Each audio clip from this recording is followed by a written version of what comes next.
Hello everyone, welcome back to my YouTube channel. मैं हूं चांद और आप देख रहे हैं मेरा यूट्यूब चैनल हमारा मकाम। आज की इस वीडियो में हम कवर करने वाले हैं 2014 का क्वेश्चन पेपर पॉलिटिकल साइंस का। और इससे पहले मैं आपको बता दूं कि मैंने 2012 से 2021 तक सारे पॉलिटिकल साइंस क्वेश्चन पेपर की एनालिसिस टेस्ट सीरीज स्टार्ट की है, जिसमें मैं 2012 के और 13 के और 2014 का जून का एक पेपर एनालिसिस करा चुकी हूँ। अगर आपने नहीं देखा है तो आप जाकर देख सकते हैं, सारे लिंक आपको डिस्क्रिप्शन बॉक्स में मिलेंगे। आज हम करेंगे 2014 जून का थर्ड पेपर, क्योंकि इससे पहले 2018 से पहले हमारे पेपर का फॉर्मेट अलग था। उस टाइम हमारा जो सब्जेक्ट का पेपर होता है सेकंड पेपर, उसके वो दो पार्ट में होता था, एक सेकंड और एक थर्ड। फर्स्ट हमारा जनरल नॉलेज का होता था, जो जनरल स्टडीज़ होती है जिसमें रिसर्च वगैरह आती है, और सेकंड हमारा सब्जेक्ट से रिलेटेड होता था। उस सब्जेक्ट से रिलेटेड में हमारे दो पेपर होते थे, सेकंड और थर्ड। इसलिए मैंने 2014 का सेकंड पेपर करा दिया है। अब मैं 2014 का थर्ड पेपर आपको इस वीडियो में एनालिसिस करने वाली हूँ। आइए देखते हैं हम फर्स्ट क्वेश्चन कि हमारा फर्स्ट क्वेश्चन क्या है। फर्स्ट क्वेश्चन है हमारा, who describe political theory as the systematic thinking about the purpose of the government. Of the government यानी कि गवर्नमेंट का जो पर्पस है उसको सिस्टमेटिक थिंकिंग के बारे में किसने बोला है? लिको, गार्नर, पिलामंटेज, वर्लिन। आइए इसको मैं आपको हिंदी में भी दिखाती हूँ। ये हिंदी में भी है, हिंदी और इंग्लिश दोनों मीडियम के लिए क्वेश्चन पेपर है। देखिए, राजनीतिक सिद्धांत पॉलिटिकल थ्योरी को सरकार के उद्देश्य के बारे में व्यवस्थित सिस्टमेटिक थिंकिंग, व्यवस्थित सोच के रूप में किसने परिभाषित किया है? ऑप्शन है लिको, गार्नर, पिलामेंटाज, वर्लिन। तो इसका जो राइट आंसर होगा, इसका राइट आंसर क्या होगा? याद रखिएगा, जो पॉलिटिकल थ्योरी है उसको एक सरकार के उद्देश्य के रूप में, जिस व्यवस्थित सोच के रूप में जो जिसने बताया है वो है पिलामेंटेज, पिलामेनोट। इसके याद रखिएगा, ऑप्शन नंबर सी इसका राइट आंसर है। आइए देखते हैं हम सेकंड क्वेश्चन। सेकंड हमारा क्या है, इंग्लिश में भी टिक कर देते हैं इसको। सेकंड क्वेश्चन हमारा है, who is the author of the book the philosophy of J S. Mill. ये बुक है the philosophy of J S. Mill. देखिए, मैं उसी क्वेश्चन की इंग्लिश दिखाऊंगी जो कि हिंदी मीडियम को समझने में थोड़ी प्रॉब्लम होगी। बाकी कुछ इजी ऐसे होते हैं जैसे बुक्स वगैरह के क्वेश्चन, उनको हम ऐसे ही इंग्लिश में करेंगे, क्योंकि बुक्स जो होती हैं इंग्लिश में अच्छे से याद रहती हैं। तो क्वेश्चन है हमारा एम काउलिंग। ऑप्शन है हमारा ए एम काउलिंग, बी है जे गिरे, सी है आर.पी. ऑस्चूल और डी है हमारा जे.डब्ल्यू. मोलर। तो इसका जो राइट आंसर होगा क्वेश्चन नंबर 2 का, ये जो बुक है the philosophy of J S. Mill, इसके ऑथर जो हैं वो हैं आर.पी. ऑस्चूल। Right answer option number C. आइए देखते हैं हम नेक्स्ट क्वेश्चन। नेक्स्ट है हमारा, who is the author of Savitri. Savitri book के ऑथर कौन है? Option A M N Roy, option B Mahatma Gandhi, option C Aurobindo, option D Tagore. तो इसके जो राइट आंसर है वो क्या है?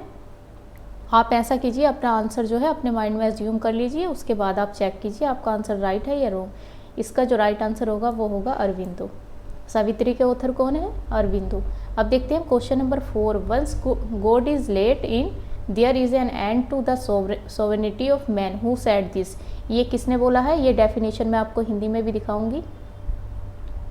मैं वैसे सारे क्वेश्चन का हिंदी में टिक कर देती हूँ ताकि आपको याद रहे। देखिए, द फिलोसफी ऑफ जे.एस. मिल जो लिखी थी वो लिखी थी आर.पी. ऑस्चूल ने, और अरविंदो के जो सावित्री के लेखक कौन है? अरविंद। और ये जो अब हम करेंगे क्वेश्चन नंबर 4, एक बार प्रभु को प्रवेश करने दिया जाता है तो मानव की संप्रभुता का अंत हो जाता है। ये किसने बोला है? Option A V R Ambedkar, option B Vivekananda, option C M N Roy, option D J Nehru, Jawaharlal Nehru. तो इसका जो राइट आंसर होगा वो होगा एम एन रॉय। याद रखिएगा, एक बार प्रभु को प्रवेश करने दिया जाता है तो मानव की संप्रभुता का अंत हो जाता है। ये ऐसा किसने बोला है? ऐसा बोला है एम एन रॉय ने। और याद रखिएगा, सबसे पहले हमारी कॉन्स्टिट्यूशनल असेंबली की जो डिमांड की थी वो किसने की थी? वो भी एम एन रॉय ने की थी 1934 में। अब देखेंगे हम क्वेश्चन नंबर 5। क्वेश्चन नंबर 5 है हमारा, मैं इंग्लिश में भी टिक कर देती हूँ। देखिए, once god is let then, ये सब कुछ जो बोला है ये एम एन रॉय ने बोला है, याद रखिएगा। क्वेश्चन नंबर 5 है हमारा, who said man is what he eats. Man वह है जो वह खाता है।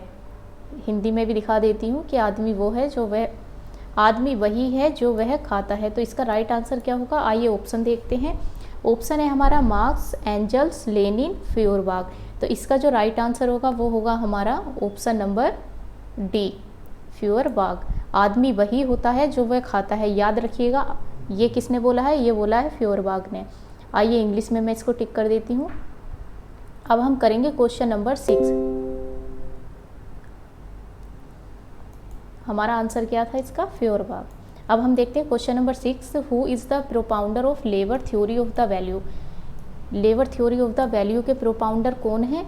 आइए हम ऑप्शंस देखते हैं। पहले हमारा होब्स, बी है हमारा लोक, सी है रूसो, डी है हमारा बेंथम। तो इसका जो राइट आंसर होगा वो क्या होगा? पहले तो याद रखिए लेबर थ्योरी ऑफ वैल्यू, तो ये जो हमें दिया है ये दिया है लोक ने। इसके जो प्रोपाउंडर हैं वो हैं लोक। लोक ने नेचुरल राइट्स के बारे में भी बताया है, लाइफ, लिबर्टी और प्रॉपर्टी। और उसके बाद होब्स की अगर बात करें तो इनका लेवियाथन इनकी बुक का नाम है। लेवियाथन को जो क्रिटिसाइज़ किया है वो कोल पॉपर ने किया है, और इनकी लेवियाथन को ऑक्सफोर्ड में जलाया भी गया था।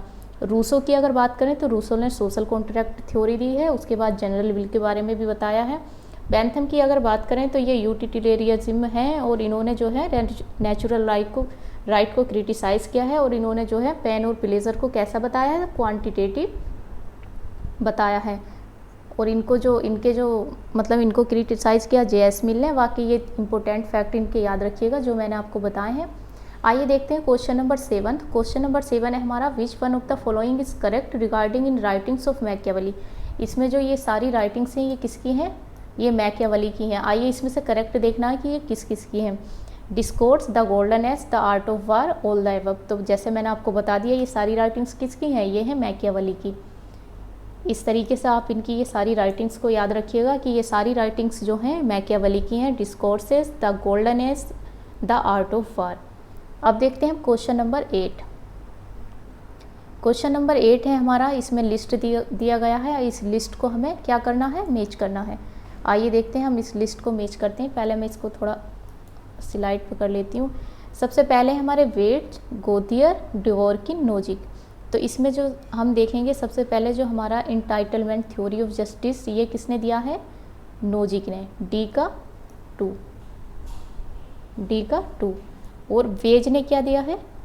अगर हम इनकी वेज की बात करें तो इन्होंने दिया है द ओन ग्लोबल जस्टिस।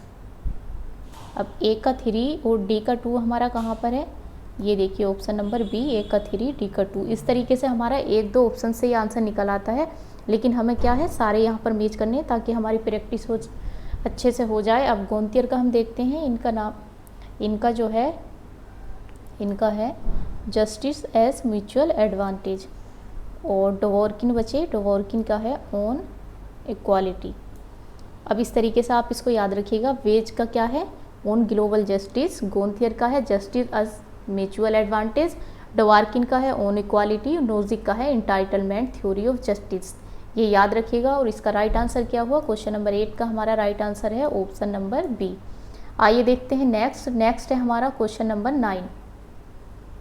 हम 9 में देखते हैं क्या है। Plato developed the theory of the nature of the ultimate reality explaining the actual world. इसका मैं हिंदी दिखाती हूँ आपको। क्वेश्चन नंबर 9 का हिंदी है, प्लेटो ने अनंत वास्तविकता की प्रकृति का अपना सिद्धांत विकसित किया और निम्नलिखित के अंदर वास्तविक विश्व को स्पष्ट किया।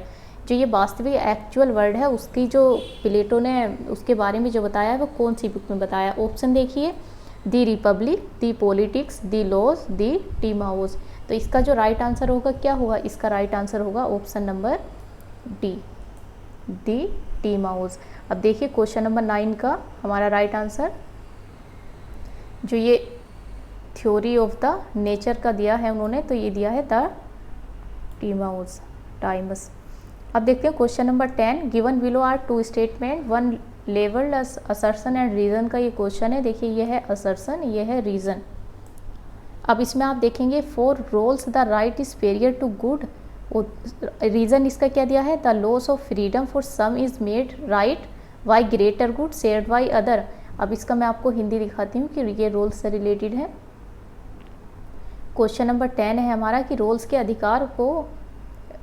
लिए अधिकार जो हैं वो अच्छे से पूर्व की स्थिति है और रीज़न क्या है हमारा, कुछ के लिए स्वतंत्रता की हानि यानी जो फ्रीडम की हानि है उसको दूसरों के बीच बांटे विरुद्ध उत्तम द्वारा अधिकार बना लिया जाता है।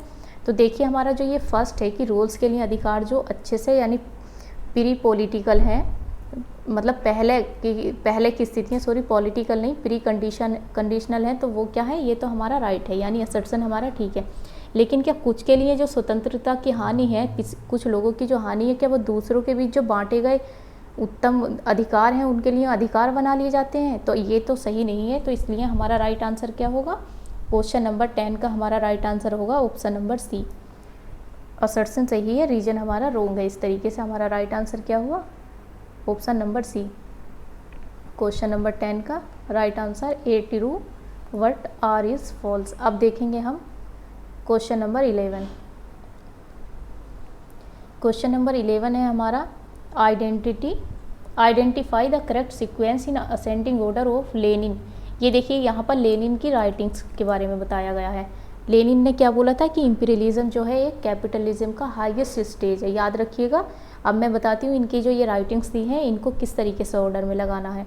सबसे पहले जो इसमें आएगा वो आएगा the war and the second international, क्योंकि ये जो है ये हमारा 1960 का है, याद रखिएगा 1960 का। तो फोर्थ हमारा कहाँ पर है, ए ऑप्शन में।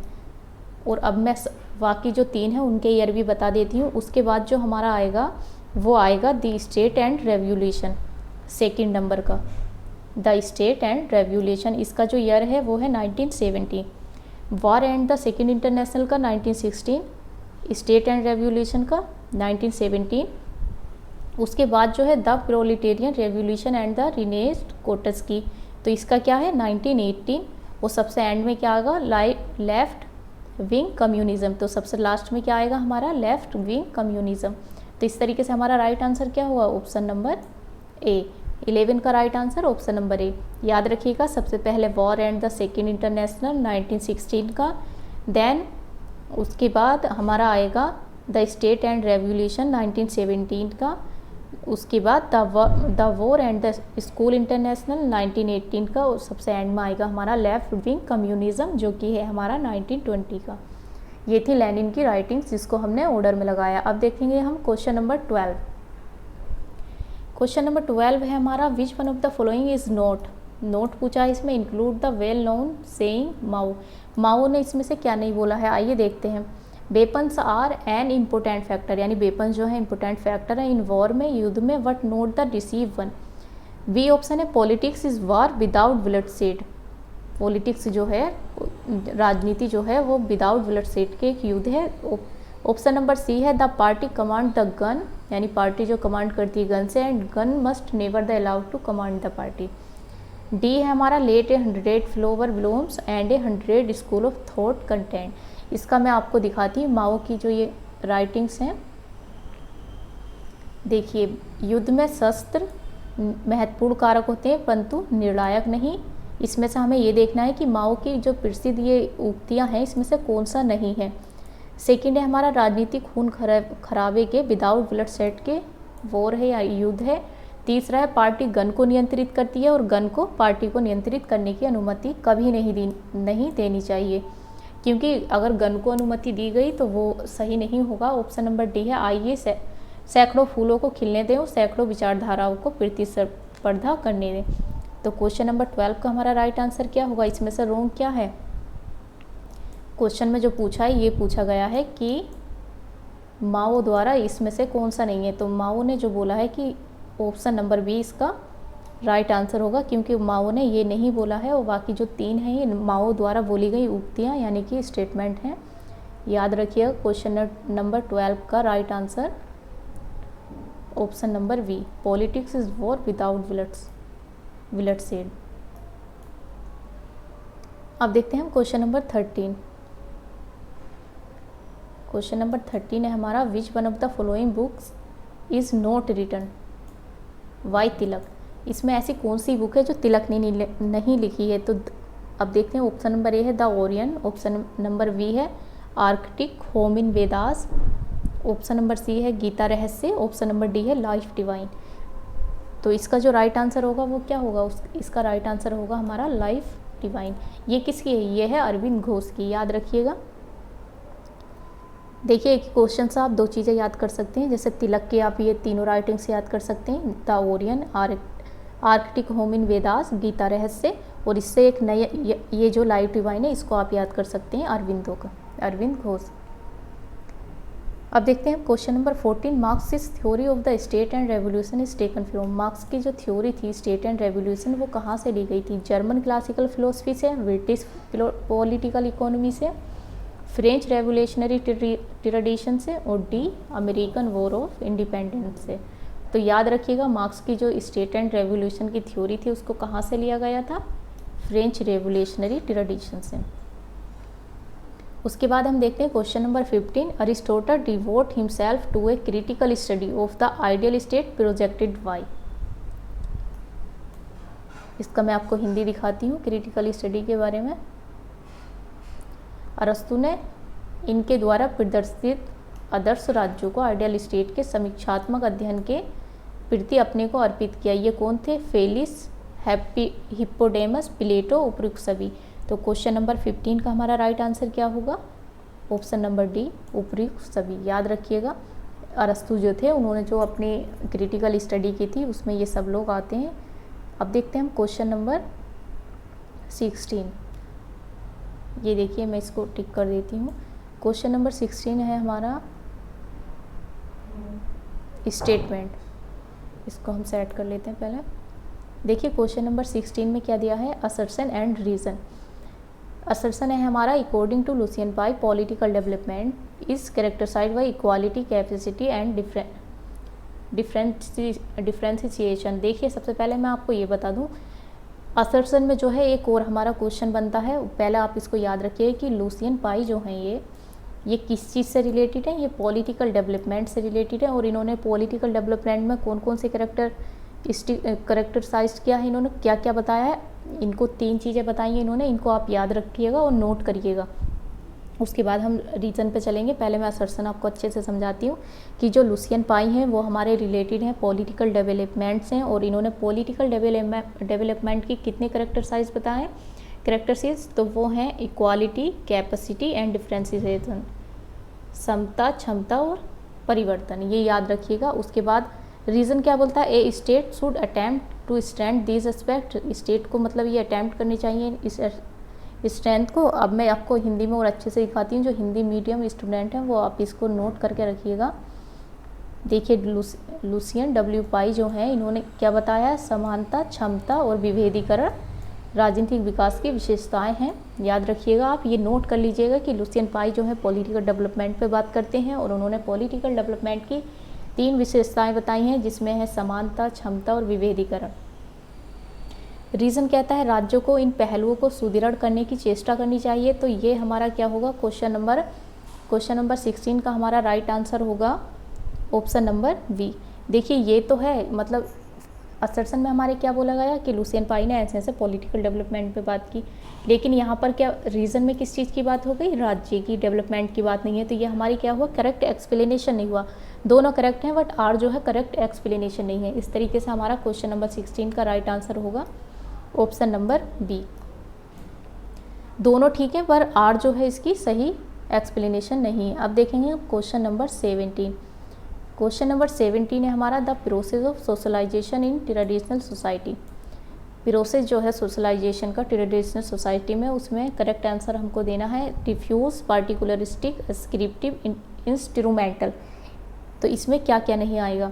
अब देखिए पॉलिटिकल सोसाइटी का जो हमारा प्रोसेस ऑफ सोशलाइजेशन जो है हमारा ये ट्रेडिशनल सोसाइटी, इसका जो हमारा राइट आंसर होगा, पहले मैं आपको वो दिखा देती हूँ हिंदी भी ताकि आप नोट कर सकें। ट्रेडिशनल सोसाइटी जो ट्रेडिशनल सोसाइटी हमारी पारंपरिक समाज में जो सोशलाइजेशन का जो प्रोसेस है वो क्या क्या है? देखिए विस्तृत, विशिष्टतावादी और उपकरणीय सहायक। तो इसका जो राइट आंसर होगा वो होगा हमारा ऑप्शन नंबर ए। 1 2 3 करेक्ट है, बट जो ये आर ऑप्शन है, 4 ऑप्शन है, ये हमारा रॉन्ग है क्योंकि ये उपकरणीय सहायक जो है ये हमारे ट्रेडिशनल सोसाइटी में समाजीकरण की प्रक्रिया में नहीं आते हैं। क्या क्या आता है? विस्तृत, विशिष्टतावादी, आरोपणीय। ये याद रखिएगा। इंग्लिश में एक बार और बता देती हूँ आपको, डिफ्यूज, पार्टिकुलरिस्टिक, एस्क्रिप्टिव, ये याद रखिएगा। 1 2 3 इसका राइट आंसर है। क्वेश्चन नंबर 18 है हमारा, which one of the following is not. पहले नोट पर ध्यान दीजिएगा, बहुत से स्टूडेंट नोट नहीं देख पाते। Kind of power mention by Alvin Toffler in his book power shift. इसमें पूछा है कि ये जो एल्विन टोफलर है इनकी बुक जो है ये पावर शिफ्ट, एल्विन टोफलर ने अपनी पुस्तक पावर शिफ्ट में शक्ति के प्रकारों में निम्नलिखित में से एक किसकी चर्चा नहीं की है।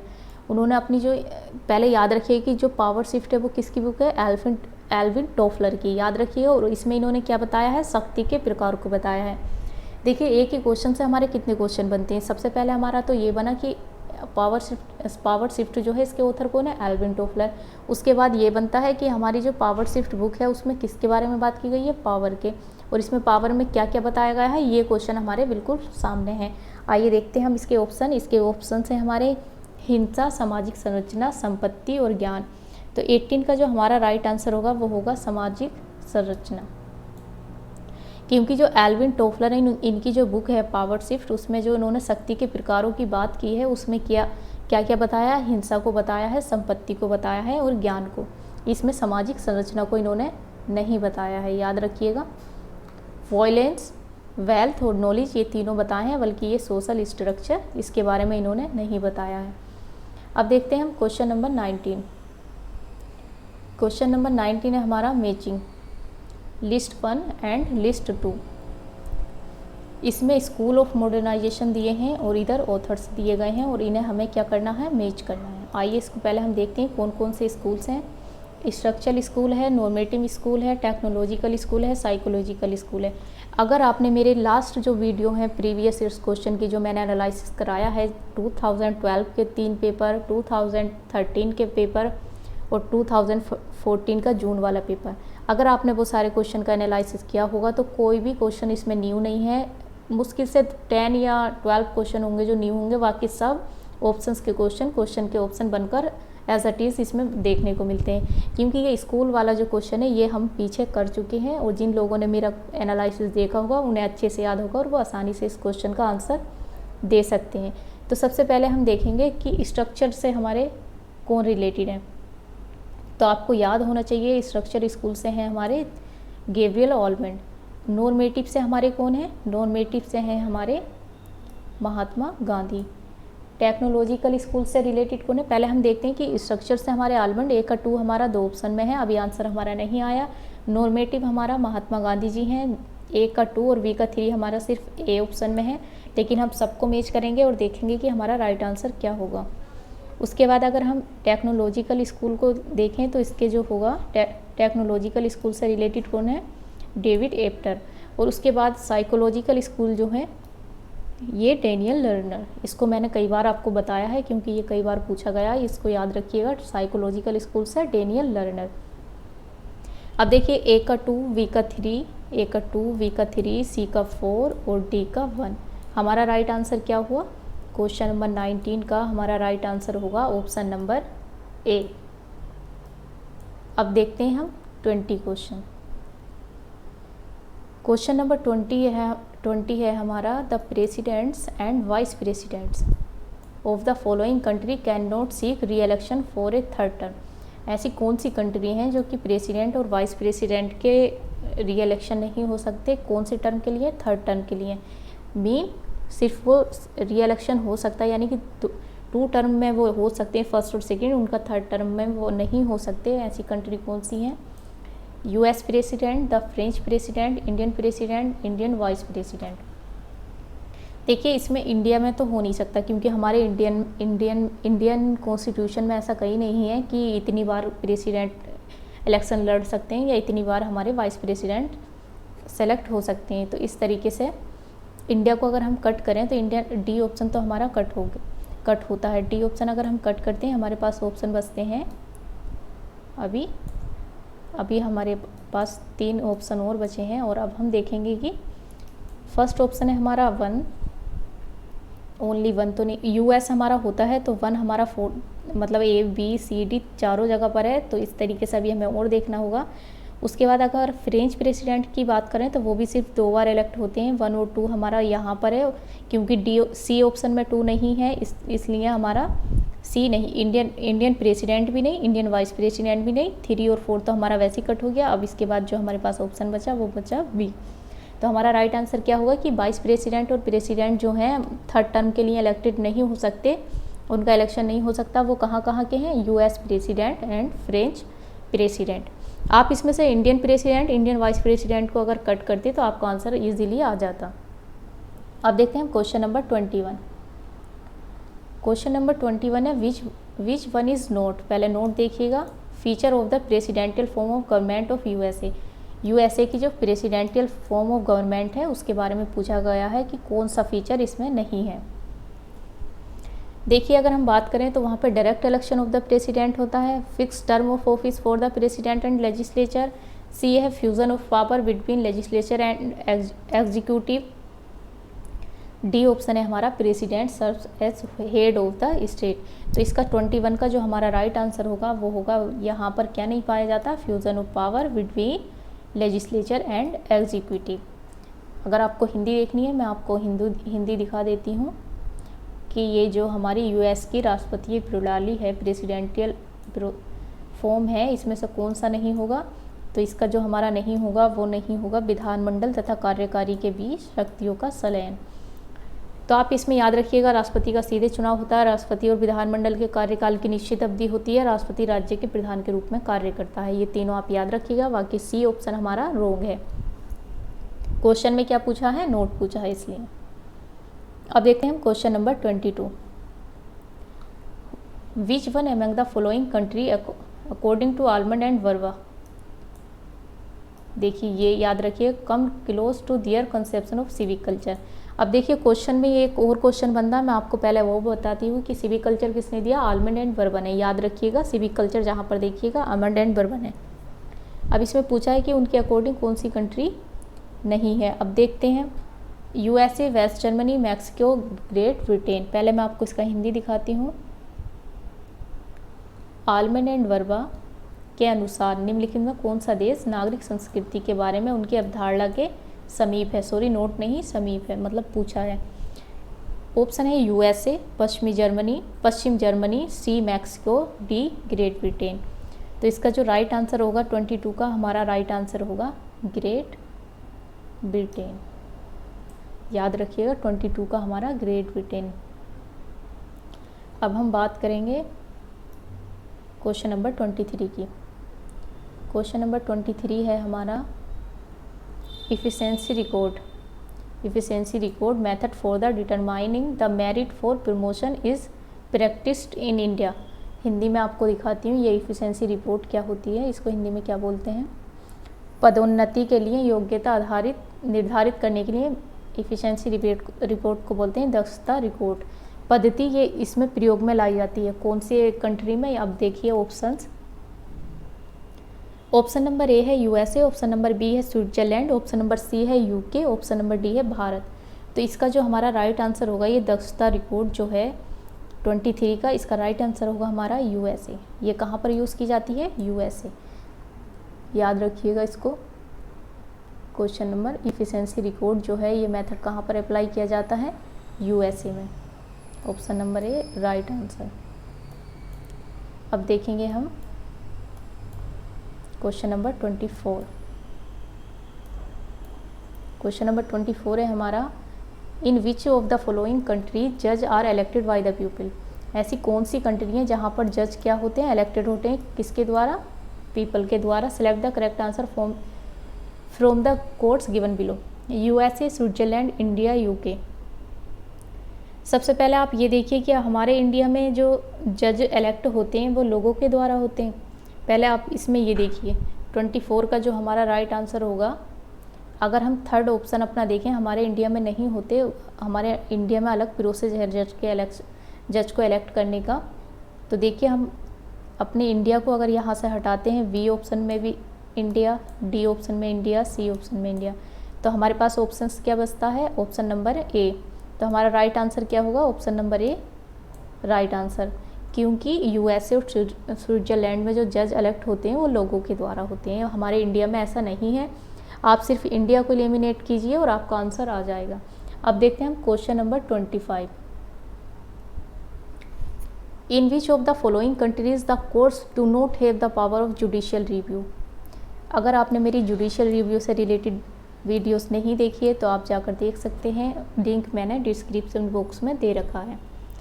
देखिए USA, UK, France, India, judicial review हमारा इंडिया में है, यूएसए में है। तो देखिए इस तरीके से यूएसए, क्योंकि जुडिशियल रिव्यू कहाँ से आया, यूएसए से। आप देखिए ए ऑप्शन हमारा कहाँ पर है, ए ऑप्शन हमारा सी में है। अब इसके बाद हम देखेंगे कि हमारा ए ऑप्शन सी में है। अब हमारे बाद जो इंडिया है हमारे बाद, क्योंकि यूएसए से लिया हमने जुडिशियल रिव्यू, तो 4 हमारा ऑप्शन कहाँ पर है, 4 किसी में नहीं है। फ्रांस में भी है। हमारे पास क्या बचा है, यूके। तो ओनली यूके इन तीनों में से ऐसा है जहाँ पर क्या नहीं है, do not have the power of the judicial review. याद रखिएगा कि यूके में जुडिशियल रिव्यू की पावर नहीं है। Option number D right answer. बाकी यूएसए, इंडिया, फ्रांस इनमें है, फ्रांस। अब देखते हैं हम क्वेश्चन number 26। Who among the following said federalism is obsolescent, it is essentially negative in its effect, it is not suitable for positive action, it is financially expensive due to duplication of work। ये किसने बोला है, पहले मैं आपको इसका हिंदी दिखा देती हूँ। फेडरलिज्म क्या है, पुराना या लुप्त प्राय है। संघवाद कैसा है, पुराना या लुप्त प्राय है। ये अपने प्रभाव में अनिवार्य तौर पर कैसा है, नकारात्मक है, निगेटिव है। ये सकारात्मक पॉजिटिव एक्शन के लिए उपयुक्त नहीं है। कार्य के प्रतिलिपिकरण के कारण वित्तीय रूप से महंगा है। ये किसने बोला है फेडरलिज्म के बारे में, ये सारी बातें किसने बोली हैं, तो ये बोली हैं, पहले हम ऑप्शंस देखते हैं, डेविड इल्सन, S P. Huntington, K C. Wheare, H J. Laski. तो इसका जो राइट आंसर होगा 26 का, ये होगा हमारा एच.जे. लॉस्की, क्योंकि ये एच.जे. लॉस्की जो थे ये ब्रिटेन के एक पॉलिटिकल फिलोसफर हैं, याद रखिएगा। और अगर मैं बात करूं डेविड ईस्टन की, इन्होंने आउटपुट इनपुट के बारे में बताया है, बिहेवियरलिज्म, पोस्ट बिहेवियरलिज्म के बारे में भी बताया है। हंटिंगटन की अगर बात करें तो इन्होंने क्राइसिस बताया है। और अगर हम के.सी. बियर की बात करें तो इन्होंने इंडियन फेडरलिज्म को क्या बोला है, कॉसी फेडरलिज्म बोला है। अब देखते हैं क्वेश्चन नंबर 26। अब देखेंगे हम क्वेश्चन number 27। Who among the following has argued that modernization could be associated with the highly differentiation political structure and the diffusion of political power and authority into all sphere of society। अब इसका मैं आपको हिंदी दिखाती हूँ। ये quotation है, किसने बोली है, ऑप्शंस देखते हैं इसके हम। क्वेश्चन नंबर 17 है हमारा कि निम्नलिखित में किसने दावे के साथ कहा है कि आधुनिकीकरण अत्यधिक विभेदित राजनीतिक संरचना और राजनीतिक शक्ति और सत्ता के समाज के सभी क्षेत्रों में विचरण के साथ संबंधित किया जा सकता है। ऑप्शंस हैं Max Weber, Talcott Parson, S N. Eisenstadt, D. Walt W. Rostow. तो ये किसने बोला है, option number C, S N. Eisenstadt. इन्होंने क्या बोला है कि जो मॉडर्नाइजेशन है वो कैसा, अत्यधिक विभेदित है, पॉलिटिकल स्ट्रक्चर इसका, पॉलिटिकल पावर, ये क्या है, सत्ता के समाज के सभी क्षेत्रों में विचरण के साथ संबंधित इसको किया जा सकता है। अब देखते हैं हम क्वेश्चन नंबर 28। ये देखिए मॉडर्नाइजेशन कुड बी एसोसिएटेड हो सकता है किसके साथ, highly differentiation, political structure and diffusion of political power. ये बोला है एस.एन. ऑप्शन नंबर सी इसका राइट आंसर। अब हम देखते हैं question number 18। Consider the following statement about a constitutional government. यहाँ पर किसके बारे में बात की गई है, कॉन्स्टिट्यूशनल गवर्नमेंट के बारे में। एक कॉन्स्टिट्यूशनल गवर्नमेंट इज कि कॉन्स्टिट्यूशनल गवर्नमेंट क्या होती है, ये देखिए यहाँ पर। A form of limited government, one where authority is derived from the constitution, one where the constitution and the laws limit the exercise of power, where the head of the state enjoy nominal power. अब इसका जो right answer होगा वो हमारा क्या होगा, क्या हमारे हेड जो होते हैं वो nominal power head of the state जो होते हैं वो नॉमिनल पावर यूज़ करते हैं। मैं एक बार आपको इसमें हिंदी में दिखा देती हूँ। संवैधानिक कॉन्स्टिट्यूशनल गवर्नमेंट के बारे में इन पर ध्यान दीजिए और कॉन्स्टिट्यूशनल गवर्नमेंट क्या है, संवैधानिक सरकार क्या है। सीमित सरकार का रूप है, राइट है ये हमारा। 1 कहाँ पर है हमारा, 3 ऑप्शन में है, A, C एंड D। उसके बाद अगर हम देखें वह है जहाँ सत्ता संविधान से ली गई है, क्योंकि जो हमारी कॉन्स्टिट्यूशनल गवर्नमेंट है वहाँ पर कहाँ से ली जाती है, वो कॉन्स्टिट्यूशन से ली जाती है। हमारा 1 और 2 तो करेक्ट है। अब हमें देखना है 3 और 4। वह है जहाँ संविधान और कानून शक्ति के प्रयोग को सीमित करते हैं। जब हमारी फर्स्ट में लिमिटेड गवर्नमेंट की बात हुई है तो यहाँ पर कानून और शक्ति के प्रयोग को क्या लिमिट की बात करते हैं, लिमिटेड की बात करते हैं। तो इस तरीके से हमारा 1, 2, 3 क्या हुआ, राइट आंसर हुआ। लेकिन राज्य के प्रधान को नाम मात्र की शक्तियाँ प्राप्त नहीं होती, उन्हें कैसी शक्तियाँ प्राप्त होती हैं, वास्तविक प्रधान। इस तरीके से याद रखिएगा। 28 का हमारा राइट आंसर होगा option number B, option number A. 1, 2, 3। अब देखें क्वेश्चन नंबर 29। क्वेश्चन नंबर 29 है हमारा, who among the following thinker gave the concept of lions and foxes, Robert Michels, C Wright Mills, Wilfred Pareto, वरहम। तो याद रखिएगा कि ये जो कंसेप्ट है लायन एंड फॉक्स का, ये इसमें जो राइट आंसर है अभी जो हमारे सामने क्वेश्चन है, इसका जो राइट आंसर होगा option number C, Wilfred Pareto होगा। ये कैसे थिंकर्स है सारे, ये लाइट थ्योरी से रिलेटेड है। और अगर मैं बात करूँ ये लायन एंड फॉक्स की जो कंसेप्ट है, ये किससे लिया है इन्होंने, ये मैकियावेली से। क्योंकि मैकियावेली ने बात की है कि एक राजा को कैसा होना चाहिए, शेर के समान उसको चालाक होना चाहिए और उसको फॉक्स के समान क्लेवर होना चाहिए। यानी शेर जैसा उसको चालाक और लोमड़ी जैसा, शेर जैसा बहादुर, लोमड़ी जैसा उसको चालाक होना चाहिए। याद रखिएगा ये इन्होंने मैकियावेली से लिया है। अब देखते हैं question number 13। Given below are 2 statement, 1 मतलब इसमें असर्शन और रीज़न दिया है। अब हम इसको देखते हैं। Parliamentary form of government is the most acceptable system in the entire world today. In the parliamentary system, minister get their democratic legitimacy from the legislation and are accountable to it. देखिए अभी हमने पढ़ी constitutional government, last question में जो हमने की constitutional government, तो वो हमारा कहाँ से लिया, वो हमारा उसका एग्जाम्पल क्या हो सकता, कॉन्स्टिट्यूशनल गवर्नमेंट कहाँ पर है, हमारे इंडिया में, क्योंकि सारा कुछ कहाँ से बनाया जाता है, कॉन्स्टिट्यूशन से। इसका मैं टिक कर देती हूँ शेर और लोमड़ी का। और अब देखते हैं क्वेश्चन नंबर 30। आज जो सरकार का संसदीय रूप विश्व भर में सर्वाधिक स्वीकार्य प्रणाली है, संसदीय प्रणाली में मंत्रीगण विधानमंडल से अपनी लोकतांत्रिक वैधता प्राप्त करते हैं, उसी के प्रति उसी को जवाबदेह होते हैं। तो ये जो हमारा इसका राइट आंसर क्या होगा, क्वेश्चन नंबर 30 का राइट आंसर होगा ए और आर दोनों सही हैं। आर ए की सही व्याख्या है, क्योंकि असर्शन भी हमारा ठीक है, रीज़न भी हमारा ठीक है, और दोनों जो हैं एक दूसरे से रिलेटेड हैं। Question number 30 right answer option number ए। अब देखते हैं हम क्वेश्चन नंबर 31। क्वेश्चन नंबर 31 है हमारा, question number 31, which of the following is not, इसमें नोट पूछा है related to electoral reform in India. ये जो सारी कमेटी हैं इसमें से कौन सी रिलेटेड नहीं है, किस चीज़ से, निर्वाचन आयोग से। Santhanam committee, Tarkunde committee, Indrajit Gupta committee, Dinesh Goswami committee. तो ये जो रिलेटेड नहीं है इसमें से कौन सी नहीं है, संथानम कमेटी। ये जो है करप्शन से रिलेटेड है, इसको याद रखिएगा। तारकुंडे, इंद्रजीत और दिनेश गोस्वामी ये सारी जो है हमारी इलेक्टोरल रिफॉर्म से रिलेटेड है। क्वेश्चन नंबर 32 देखते हैं। Who of the following gave the idea of a dominant caste. देखिए डोमिनेंट कास्ट की बात किसने की है, option A Rajni Kothari, option B Paul R Brass, option C M N. Srinivas, option D Lloyd I Rudolph. तो इसका जो राइट आंसर होगा 32 का वो क्या होगा, 32 का राइट आंसर होगा एम.एन. श्रीनिवास। अब याद रखिएगा कहीं पर भी डोमिनेंट कास्ट की बात आए तो एम.एन. श्रीनिवास। क्वेश्चन नंबर 33 देखते हैं। Which one of the following state in India had instituted ombudsman for local governments until 2013। इसमें पूछा है कि 2013 का तक ओम्बुड्समैन, हिंदी में आपको दिखा देती हूँ, पहले मैं इसको टिक कर देती हूँ कि ये निर्वाचन संबंधी सुधार के लिए कौन सी कमेटी नहीं है, ये संथानम कमेटी नहीं है, बाकी ये तीनों हैं। इस तरीके से आप क्वेश्चन नोट कीजिए कि एक तो संतानम कमेटी के बारे में हमें पता चला कि ये क्या है, उसके बाद साइड में लिखिए कि ये जो तीनों कमेटी हैं किस चीज़ से रिलेटेड हैं। तारकुंटे, इंद्रजीत और दिनेश गोस्वामी ये किससे हैं, ये निर्वाचन संबंधी सुधार से रिलेटेड है।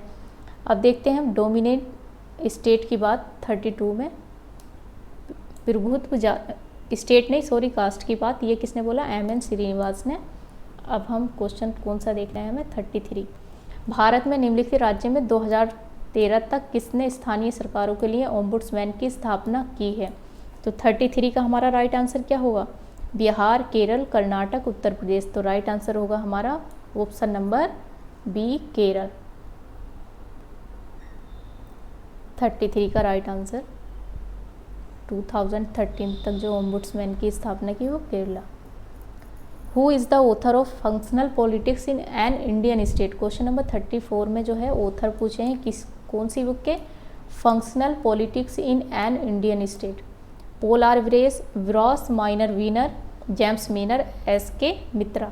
तो इसका 34 का हमारा राइट आंसर क्या होगा, 34 का हमारा राइट आंसर होगा option number A, Paul R Brass. याद रखिएगा इनकी बुक का नाम क्या है, पोल आर व्रॉस की functional politics in an Indian state. अब देखते हैं क्वेश्चन नंबर 35 में हमें लिस्ट दिया है। लिस्ट 1 है हमारा पॉलिटिकल पार्टीज़ और लिस्ट 2 है हमारा leaders.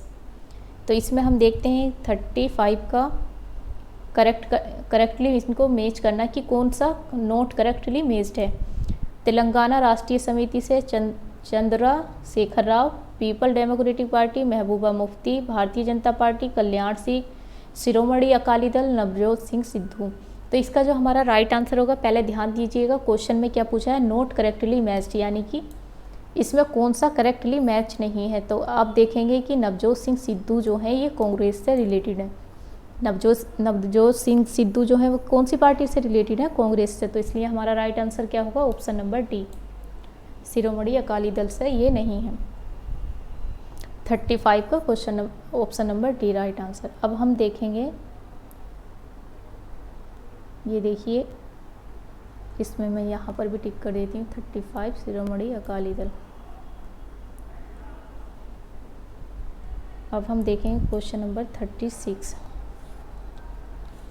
In which one of the following cases the supreme court of India, इसको थोड़ा मैं जूम करती हूँ ताकि अच्छे से दिखाई दे।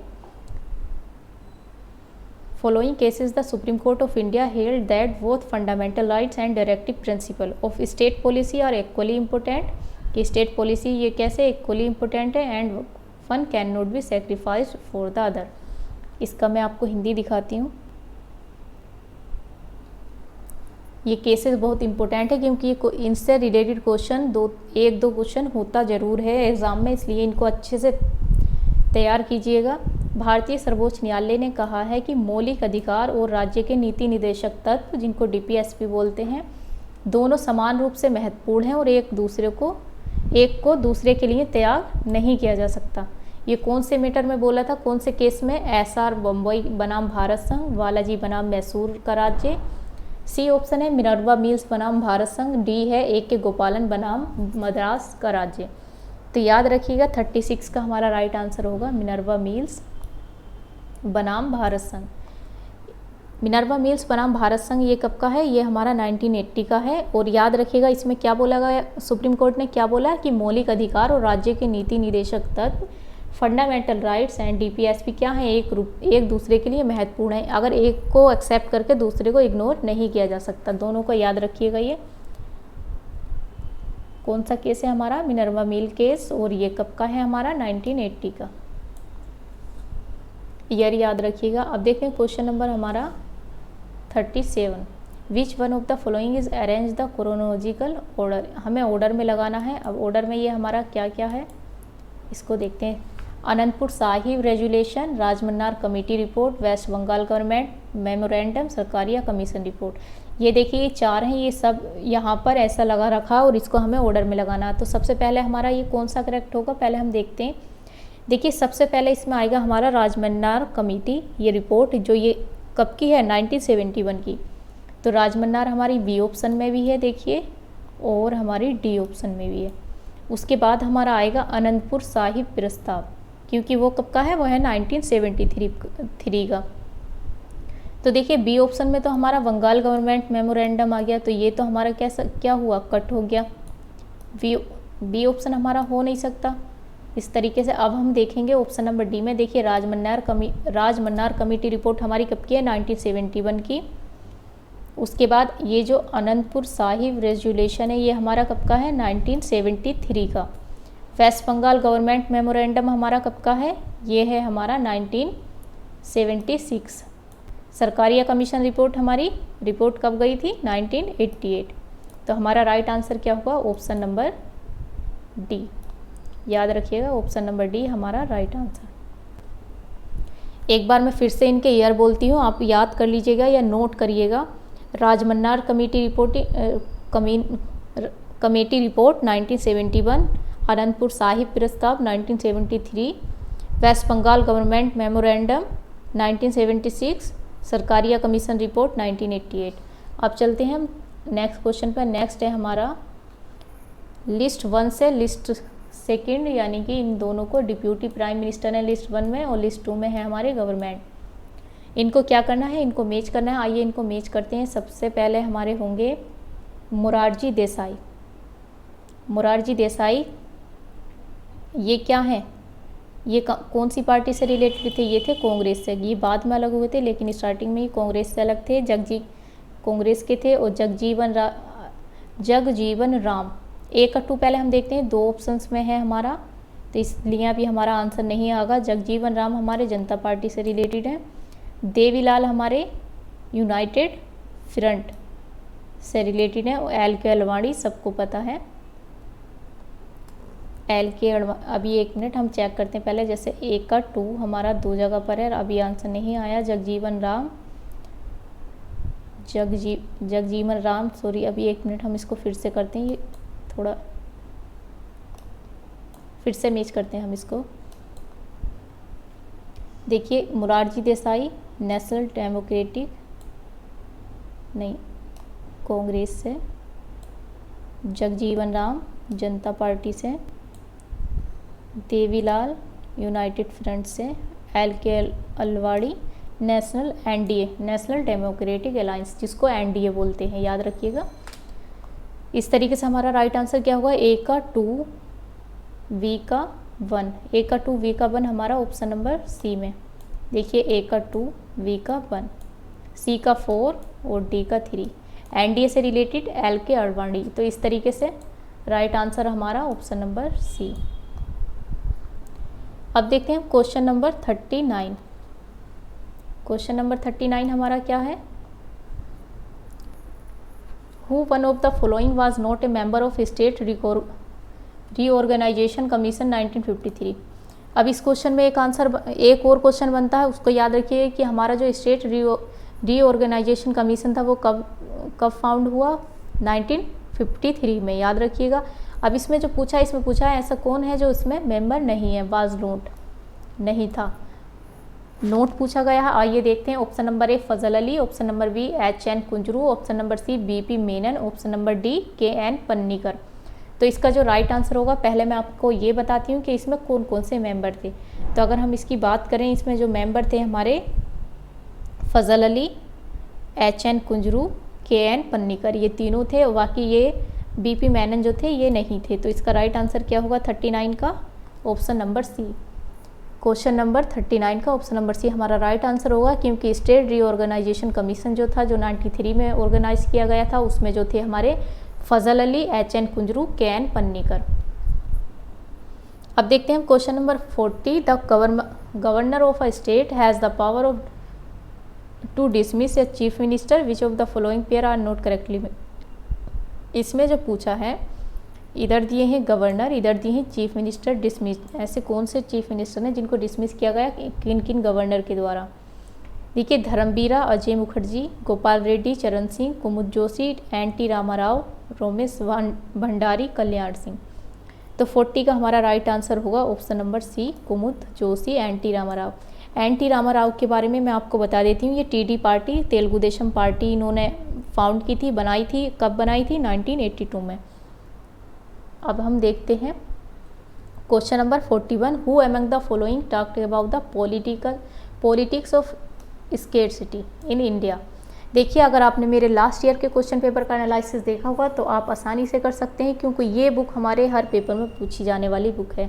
पॉलिटिक्स ऑफ स्केर्सिटी ये किसका है? आइए ऑप्शंस देखते हैं। Paul R Brass, Paul Bullock, C है माइनर वीनर, डी है मॉरिस जोन। तो इसका जो राइट आंसर होगा 41 का, वो हमारा क्या होगा? 41 का राइट आंसर होगा option number C, Myron Weiner. Politics of scarcity किसकी बुक है? In India, Myron Wiener.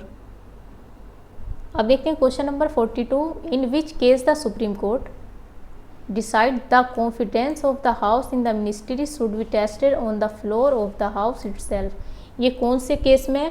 पहले मैं आपको हिंदी दिखा देती हूँ इसका।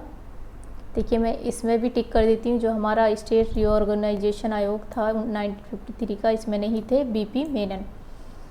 40 की अगर हम राज्यपाल को, मुख्यमंत्रियों के निलंबित की बात करें तो ये थे कुमुद जोशी और टी रामाराव, ये इसका राइट आंसर था, ये नहीं थे। पॉलिटिक्स ऑफ स्केर्सिटी की बात करें तो ये माइनर वीनर। अब हम 42 देखने वाले हैं कि सर्वोच्च न्यायालय ने किस वाद में ये निर्णय दिया कि मंत्रिमंडल में सदन के विश्वास का स्वयं सदन के पटल पर परीक्षण करना चाहिए। कौन कौन से विवाद हैं ये? BR कपूर बनाम तमिलनाडु राज्य, SR बोम्बाई बनाम भारत संघ, जगदम्बा पाल बनाम भारत संघ, शमशेर सिंह बनाम पंजाब राज्य। तो इसका हमारा राइट आंसर क्या होगा? इसका राइट आंसर होगा SR बोम्बई बनाम भारत संघ। क्वेश्चन नंबर 42 का राइट आंसर हमारा option number B, SR Bombay versus union of India. अब देखते हैं हम क्वेश्चन नंबर 43। 43 हमारा, different parts of the constitution will act and react on each other and the Supreme Court will have to decide question arising from such a situation, discharging its duties as perhaps no other court has so far been called upon to do. Who statement is this? ये statement किसकी है? पहले मैं आपको इस statement को हिंदी में दिखाती हूँ। संविधान के भिन्न भाग एक दूसरे पर क्रिया और प्रतिक्रिया करेंगे। सर्वोच्च न्यायालय को ऐसी स्थिति में उत्पन्न होने वाले प्रश्नों का निर्णय करना होगा, अपने कर्तव्यों को पूरा करते हुए करना होगा, जैसे कि शायद किसी अन्य न्यायालय को अभी तक करने के लिए नहीं कहा गया है। तो ये किसका स्टेटमेंट है? न्यायाधीश पतंजलि शास्त्री, न्यायाधीश हरिलाल कानिया, न्यायाधीश PB Gajendra Gadkar, doctor option number D है डॉक्टर भीमराव अंबेडकर। तो इसका राइट आंसर होगा ऑप्शन नंबर बी, न्यायाधीश हरिलाल कानिया। ये कौन थे? हमारे सुप्रीम कोर्ट के फर्स्ट, एक मिनट, न्यायाधीश हीरालाल कानिया कौन थे? ये थे first chief justice of India. अब देखते हैं हम क्वेश्चन नंबर 44। पहले मैं इसको इंग्लिश में टिक कर देती हूँ, justice Harilal Kania. Question number 44 देखते हैं हम। क्वेश्चन नंबर 44 है हमारा, Which one among the following authorities has the power to declare a caste, race or tribe or part of group within the caste as scheduled caste in relation to a state or union territory? अभी दिखाते हैं इसका हिंदी हम। Cast निम्नलिखित में से किसे जाति, प्रजाति या जनजाति अथवा जातियों में समूह या जाति के किसी हिस्से को राज्य अथवा संघ राज्य क्षेत्र के संबंध में अनुसूचित जाति घोषित करने का अधिकार है? किसे है ये अधिकार? प्रधानमंत्री, संसद, न्यायाधिकरण, भारत के राष्ट्रपति।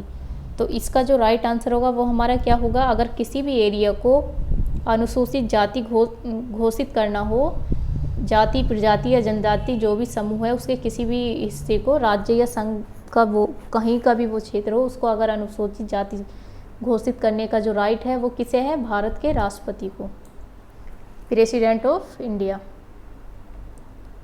याद रखिएगा अगर ऐसा कोई क्वेश्चन आपके सामने आए कि प्रेसिडेंट ऑफ इंडिया, किसी भी क्षेत्र को अनुसूचित जाति घोषित करना, ये है president of India. Question number 45 देखते हैं। Which one of the following is the chief function of the inter state council? इसमें चीफ फंक्शन यानी कि मुख्य फंक्शंस पूछे हैं किसके? इंटर स्टेट काउंसिल के। To settle inter state river water dispute, ये सेटल करता है इंटर स्टेट रिवर यानी कि वाटर डिस्प्यूट को। To settle dispute relation to movement of good between state, ये movement of good between states के बीच, तो ये इसको सेटल करता है। To debate on reforming centre and state relations, ये सेंटर और स्टेट की डिबेट को रिफॉर्म करता है। To act as a form to for settle inter state boundary dispute, ये बाउंड्री डिस्प्यूट को सेटल करता है। तो इसका जो राइट आंसर होगा inter state council. Question number 45 का हमारा राइट आंसर होगा ऑप्शन नंबर सी। देखिए जैसा इसका नाम है इंटर स्टेट काउंसिल, यानी कि स्टेट के अंदर अंदर स्टेट के इंटरनल जो प्रॉब्लम्स होती हैं, रिवर डिस्प्यूट हुआ या फिर स्टेट रिवर डिस्प्यूट हुआ या मूवमेंट रिलेटेड हुआ या फिर बाउंड्री डिस्प्यूट हुआ, तो ये जो होगा ये इंटर स्टेट काउंसिल के अंदर आएगा। बाकी जो सेंटर स्टेट रिलेशन है ये नहीं आएगा इसमें। और याद रखिएगा इंटर स्टेट काउंसिल का जो हमारा आर्टिकल है वो है 263 मीन 263, याद रखिएगा 263। अब देखते हैं हम क्वेश्चन नंबर 46। क्वेश्चन नंबर 46 है हमारा, which one among the following is considered as the first coherent theory of organization। First coherent theory of organisation कौन सी थ्योरी है? The human relation theory, scientific management theory, the system theory, the bureaucracy theory. तो इसका जो answer होगा हमारा 46 का वो होगा scientific management theory. Right answer option number B. अब इनके बारे में मैं आपको बता देती हूँ। राइट आंसर इसका होगा हमारा ऑप्शन नंबर बी, याद रखिएगा ऑप्शन नंबर बी। ये थोड़ा ठीक है। देखिए ह्यूमन रिलेशन थ्योरी हमारी किसने दी है? ये दी है एल्टन मेयो ने। सारी थ्योरी के बारे में मैं आपको बताती हूँ, आप ध्यान से सुनिएगा और नोट करिएगा। पहले तो हमारा जो क्वेश्चन है कोहेरेंट थ्योरी ऑफ ऑर्गेनाइजेशन, ये किसने कंसीडर किया फर्स्ट टाइम? ये साइंटिफिक मैनेजमेंट थ्योरी में की गई। अब हम ऑप्शन नंबर ए देखते हैं, द ह्यूमन रिलेशन थ्योरी ये एल्टन मेयो ने दिया। साइंटिफिक मैनेजमेंट थ्योरी टेलर द्वारा दी गई। द सिस्टम थ्योरी हमारी डेविड ईस्टन द्वारा दी गई। और द ब्यूरोक्रेसी थ्योरी हमारी मैक्स वेबर के द्वारा दी गई। इनको चारों थ्योरियों का मैंने आपको बता दिया किस किस ने दिए हैं। अब हम बात करते हैं क्वेश्चन नंबर 47। 47 में which one of the following was the first committee to demand constitutional recognisation for panchayat. इसमें फर्स्ट कमेटी हमारी पूछी है कि ऐसी कौन सी फर्स्ट कमेटी है? देखिए Balwant Rai Mehta committee, Ashok Mehta committee, Santhanam committee, G V Rao committee. तो याद रखिएगा जो हमारी फर्स्ट कमेटी थी वो कौन सी थी? हमारी बलवंत राय मेहता कमेटी। ये कब की है? 1957 की। और अशोक मेहता की अगर हम बात करें ये 77 की है। संथानम कमेटी हमारी 62 की है, 62 से 4 की। जीवी राव 1985 या 6, ये आप देख लीजिएगा उसी टाइम की ये। बलवंत राय में हमारा 3 टायर सिस्टम की बात हुई और अशोक मेहता में हमारी 2 टायर सिस्टम की बात की गई। क्वेश्चन नंबर 18 देखते हैं हम। गिवन बिलो आर 2 स्टेटमेंट दिए गए हैं, असर्शन एंड रीजन दिया गया है। आइए देखते हैं कि हमारा असर्शन क्या है और रीजन क्या है। असर्शन है हमारा the central service officer are not all India service officers. एक मिनट थोड़ा बड़ा कर देते हैं इसको। जो सेंट्रल सर्विस ऑफिसर हैं वो नहीं है all India service officer, but the nature of their जो वो अपनी जॉब के nature and posting make them truly all India in character. Reason है हमारा unlike officer of the all India services, central services officer do not work under the state government while working in the state. तो इसका मैं आपको हिंदी दिखाती हूँ। Question number 48।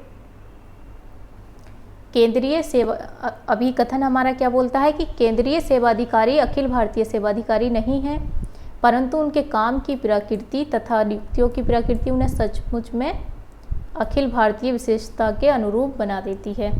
ठीक, अब बी है रीज़न है हमारा अखिल भारतीय सेवाओं के अधिकारियों के विपरीत केंद्रीय सेवा अधिकारी राज्यों में काम करते समय राज्य सरकारों के अंतर्गत काम नहीं करते हैं। अब देखिए इसका राइट आंसर हमारा क्या होगा? ए आर दोनों सत्य हैं, लेकिन आर ए की सही व्याख्या नहीं है। इसमें असर्शन और रीजन दोनों ठीक है, लेकिन ये एक दूसरे की व्याख्या नहीं है। क्वेश्चन नंबर क्वेश्चन नंबर 48 का हमारा राइट आंसर है ऑप्शन नंबर बी। अब हम देखते हैं क्वेश्चन नंबर 49। 49 है हमारा, which one of the following is not. पहले नोट पर ध्यान दीजिएगा, फंक्शन पूछा है किसका, यूपीएससी का। Advise the union government on all matter relating to method of recruitment and principle to be follow in the making appointment to civil service. ये union government को एडवाइस ऐसी देती हैं यूपीएससी किस चीज़ को लेकर, रिक्रूटमेंट अपॉइंटमेंट को लेकर, ठीक। Advise the government on the suitability of candidate for promotion. Suitability of candidate यानी कि प्रमोशन के लिए ये एडवाइस देती है। Advise the government on disciplinary matter affecting civil service. ये डिसिप्लिनरी मैटर के लिए एडवाइस देती है। डी ऑप्शन है हमारा, advise the government on all matter relating to the transfer of civil servant. तो देखिए इसका जो हमारा राइट आंसर होगा 49 का वो होगा ऑप्शन नंबर डी, क्योंकि ये ट्रांसफ़र से रिलेटेड कोई भी एडवाइस गवर्नमेंट को नहीं देती। गवर्नमेंट यूपीएससी से ट्रांसफ़र से रिलेटेड कोई भी एडवाइस नहीं लेती। बाकी रिक्रूटमेंट में, अपॉइंटमेंट में और सुटेबिलिटी ऑफ कैंडिडेट में, इन सब में यूपीएससी से एडवाइस लेती है हमारी गवर्नमेंट, यूनियन गवर्नमेंट। अब देखते हैं हम क्वेश्चन नंबर 50। क्वेश्चन नंबर 50 हमारा, name of the country which was the first evolve A sound recruitment system. इसका जो हमारा राइट आंसर होगा, पहले मैं आपको हिंदी दिखा देती हूँ। देखिए यूपीएससी ये तबादले से संबंधित मामलों पर परामर्श नहीं देती। उस व्यवस्था का नाम बताइए जिसने दूरस्थ भर्ती व्यवस्था सबसे पहले विकसित की। व्यवस्था नहीं, सॉरी, उस देश का नाम बताइए। क्वेश्चन नंबर 50, उस देश का नाम बताइए जिसने दूरस्थ भर्ती व्यवस्था सबसे पहले विकसित की। पर्शिया, भारत, चीन, यूएसए। क्वेश्चन नंबर 50 का हमारा राइट आंसर क्या होगा, दूरस्थ भर्ती, जिसको इंग्लिश में क्या बोलते हैं हम, दूरस्थ भर्ती को इवॉल्व ए साउंड रिक्रूटमेंट। तो इसका जो राइट आंसर होगा ऑप्शन नंबर ए, पर्शिया। तो ये थे आज के हमारे 50 क्वेश्चन जिसका हमने एनालिसिस किया। आई होप आपको एनालिसिस अच्छा लगा होगा, अच्छे से समझ आया होगा। अगर आपको अच्छे से समझ आया है तो वीडियो को लाइक कीजिएगा एंड कमेंट सेक्शन में अपना सजेशन ज़रूर दीजिएगा। और वाकई अगर एनालिसिस देखना है आपको तो आप प्ले लिस्ट में जाइए।